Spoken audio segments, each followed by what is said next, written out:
Ed Whitacre is the guy for the job? Yes, I mean, he'd be the first to admit he doesn't have a great deal of, he has no knowledge of the automobile business, but there's no specific knowledge, but he has good leadership instincts. And a lot of times people like me with the deep knowledge of the industry, we want to run things and we want to tell people, no, no, no, don't do it like this, do it like that. And he doesn't believe in that management style. He believes in getting the right people who know how to do the job and then hold them accountable for the results. And in a way, that is, if you know how to pull that off and you can get the right people, that is what a senior executive is supposed to do, is set the overall direction and get the right people in place.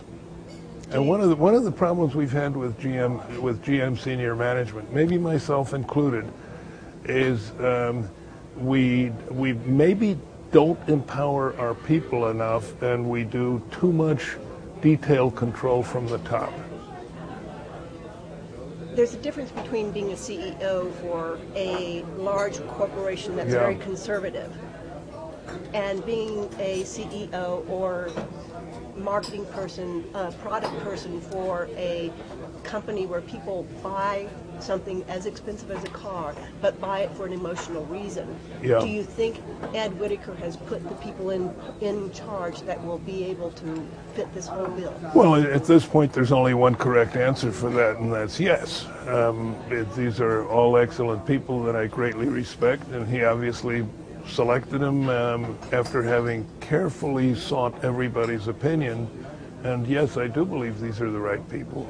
But I'll tell you, everybody in the company is under pressure to produce results. I mean, excuses, or I haven't gotten around to it, or I passed it on but they didn't listen to me, that just doesn't cut it anymore. Before you came in, there was senior management there that were accountants and knew what to do as an accounting person. They brought you in because their cars weren't selling. Yeah, Rick Wagoner brought me in because he knew something was wrong.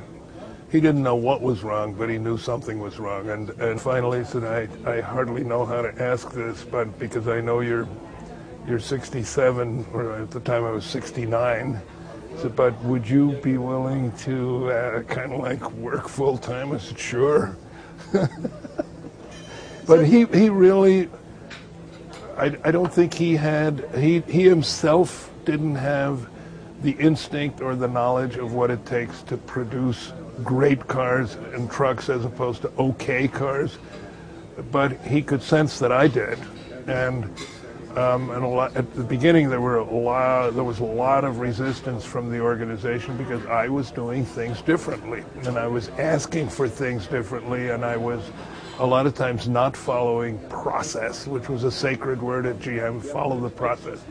I didn't follow the process. I skipped steps and said, we don't need all these intermediate steps, we're going to go directly here. And it upset a lot of people because I was disruptive. And they would, email Rick and say, Bob Lutz is not following process. He's very disruptive. And Rick Wagoner said, just relax, he's doing exactly what I want him to do. So I will say, if Rick, after bringing me in, hadn't supported me, it would have been mission impossible. But he did support me, and so I was able to do what I wanted to do. Is Ed going to support Mark Bruce? Absolutely. I mean, that's what he's for. He's got to have that downward loyalty, and he will.